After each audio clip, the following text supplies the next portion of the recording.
a very, very famous Hollywood actor, or who would later become very, very famous, was a student at this very school.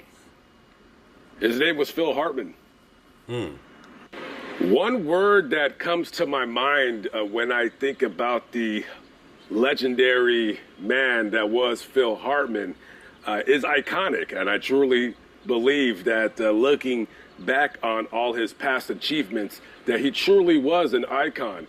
And I got first introduced to Phil Hartman during his stint on Saturday Night Live. I started watching Saturday Night Live probably in 1988 or 89 when I was about, what was at that time, about 9, 10 years old.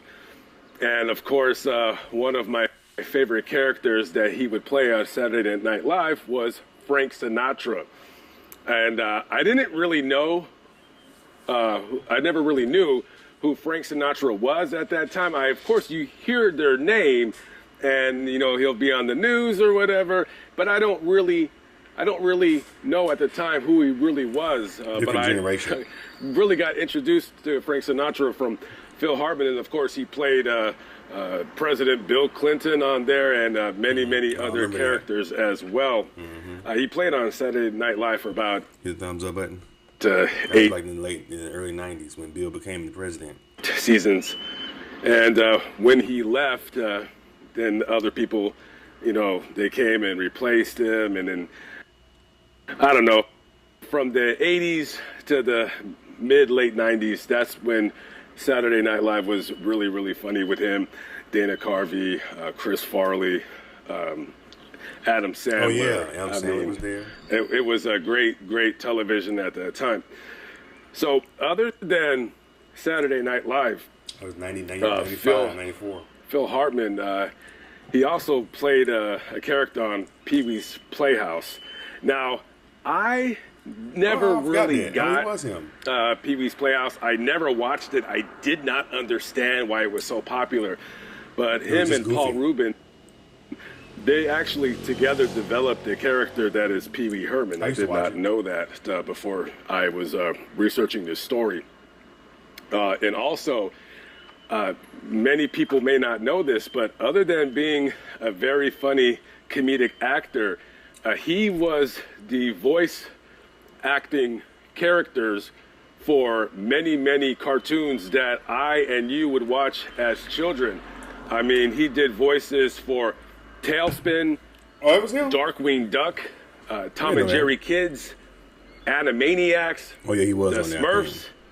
And I did not know this, but he was also the voice character for Mr. Wilson, Dennis the Menace. I didn't know that. He was Mr. Wilson. Dennis! And as a matter of fact, Phil was the voice for pretty much every adult on the television show, including Dennis the Menace's dad. Oh, really?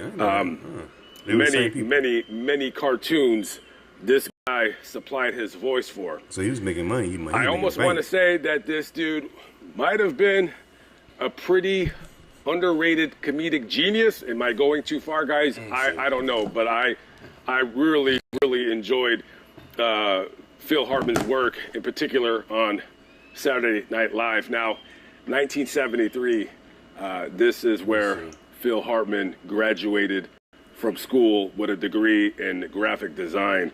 And later, he would go work with his brother. I think his brother was like some manager or some talent scout manager or something like that. And he had an office somewhere in Hollywood. And designed the album covers for many bands, including Crosby.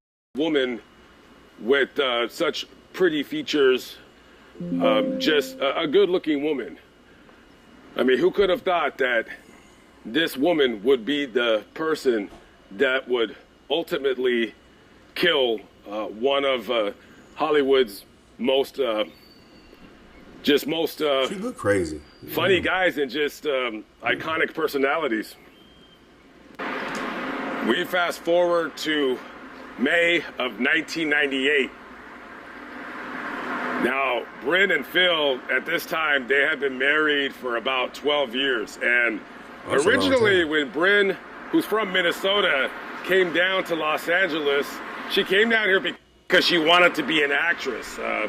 Just like lots of other people, we want to get paid lots of money and be very, very famous. And, you know, Bryn, she probably thought that, you know, Phil Hartman, being a pretty big actor that he was, she probably thought that, you know, he'll be able to get me a part in something somewhere. Now, when Phil would come home after a long day of filming, she would say, hey, did you talk to the producer of so-and-so or the director of this and that? And he would say like, oh, yeah, I forgot. Oh, yeah, I forgot. Oh, yeah, next time. And that would really, really piss her off. He'll be able to get me a part in something somewhere. There you go. Now, when Phil would come home after a long day of filming, she would say, hey, did you talk to the producer of so-and-so or the director of this and that? And he would say like, oh, yeah, I forgot. Oh, yeah, I forgot. Oh, yeah, next time. And that would really, really piss her off. And secretly, you know, She was getting resentment. according to some of Phil's closest friends, as the marriage started slowly crumbling, you know, they would tell him like, dude, why don't you just freaking divorce her? And he said that basically she would take half of everything he ever made. And you know, in California, no prenup. Oh yeah, the wife she is got gonna it, man. clean you out. She got him. And then maybe he also really wanted to make it work, but it was gonna be almost impossible. By this time now, Bryn, who had previously been a drug addict, cocaine was her drug of choice, she had relapsed about 5 months previous. And a lot of people blame Andy Dick for offering her the cocaine that made her relapse after being clean for 10 years. But if it wasn't going to be him that had her relapse, it would have been something else. And you couple that with being on different prescribed medication, you get Zoloft mixed with cocaine, mixed with alcohol, equals a very, very deadly situation. So May 27th, 1998, Bryn had met with a friend at this restaurant right here across the street, Buca de Beppo. And according to her friend, Bryn was fine. They had a couple drinks, had Exactly dinner, what I said. and she didn't think anything of it. She didn't think anything weird. She said that Bryn was mentally in a good headspace. So after exiting this restaurant over here across the street, she gets in her vehicle. I know exactly. That's over by the valley. A lot of celebrities do. That's over by like Calabasas. Well, a little bit further down from Calabasas, but it's a lot of celebrities live over there. So their house was over in that area near the he must be living in the valley area. And she would jump on this street right here, which is Encino Avenue. Yeah, and she would make the 2-minute drive to their home, where a very, very violent argument would ensue. So they live in Encino. As Bryn pulls out of the parking lot of that restaurant, she sits at this light for about a minute. She proceeds, as it turns green, down this very street. And she's had a little bit too much to drink. She shouldn't be driving, but I mean, it's only a block and a half, 2 blocks at the max. So she gets home and Phil's there, and yet another argument starts. And Phil must be thinking in the back of his mind, he's thinking to himself, how can I possibly get out of this? Now, at this time now, Phil is making fantastic money. And he's cashing them checks, and he's buying himself some toys. He's bought a Bentley. He's bought a Ferrari. He has a couple boats. He bought a plane. He got his pilot's license. Yeah, he was He's doing movies living a then. great life. He was doing movies then. But how do I get out of this? And which one of my toys is this cokehead gonna take? So they're arguing. Their children are home. They're hearing them argue. It's another prototypical night at the Hartman residence. Phil Hartman, he says, all right, I'm tapping out. I'm tapping out, kid. I'm going to sleep. And as Bryn is looking and the alcohol is mixing with the Zoloft, I mean, who knows what honestly is going through her mind? Nobody knows. So she goes to the safe where the couple would keep a gun, a .38 caliber revolver. And as Phil Hartman is sleeping, she cocks the hammer and fires 3 times into him.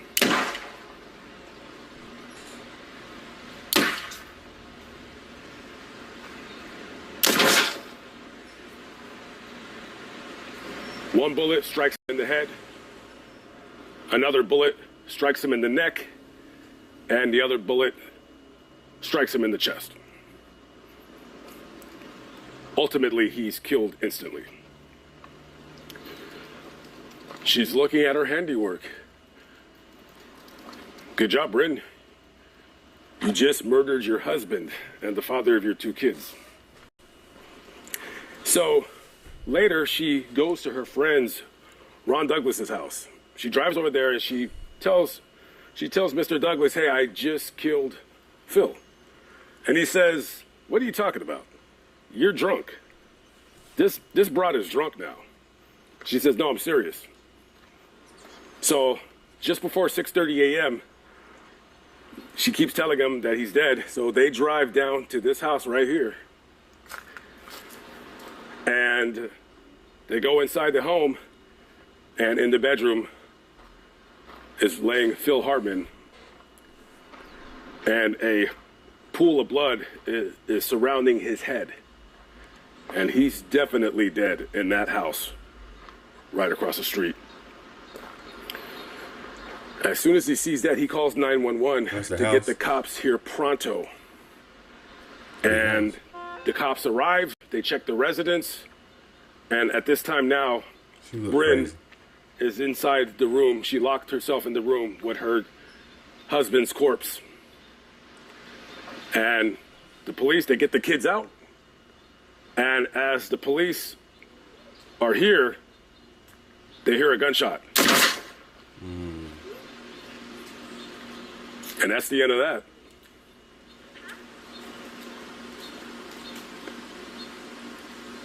Leaving the kids with no parent.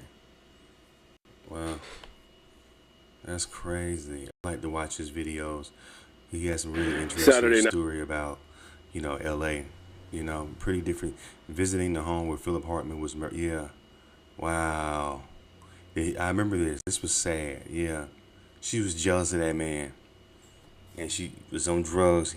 But she looked crazy in the eyes, though. You gotta look at these women in the eyes. They be crazy. You gotta look at them in the eyes. See, sometimes all you gotta do is read the eyes. They got them crazy women. Had them crazy eyes. I had a chick I was dealing with like that, and I stopped dealing with her. She'd just be looking, all her eyes be all just. I'm like, oh, this bitch crazy. Let me get away from her. Let me get the hell away from her ass. You gotta look in the eyes. You know what I'm saying? I was looking at some of them photos of her. Let me see. Let's go back and look at some of those photos of her. Look at the photos of her. See, what photos of her at? This is when they first started. Where is that? I can't find the photos of her. Let me see. He had the photos when they first met. Here she go, right here. Look how crazy she look. Where's that? Look at her eyes. He didn't see her ass. Look at them eyes. She look crazy as cat shit. Ooh, look at them. You gotta look at the eyes, man. Oh, look at those. Ooh, look at that bitch. Ooh, look at her. Oh, yeah. You gotta look in the eyes. She look crazy as hell. See, he didn't look in the eyes. Oh, my God. Look at her eyes. Yeah, she look crazy as hell. All you gotta do is look in the eyes, man. Look in the damn eyes. It'll tell you everything you need to know. But sometimes the crazy ones put it on you, which probably what happened. Cause them crazy ones put it on you. She put it on him, and he didn't know how to handle being put on like that. You can tell. Philip Hartman, come on now, not like he was a chick magnet. And she put that crazy cooch on him, and he married, had 2 kids, and then she turned around and ended his life.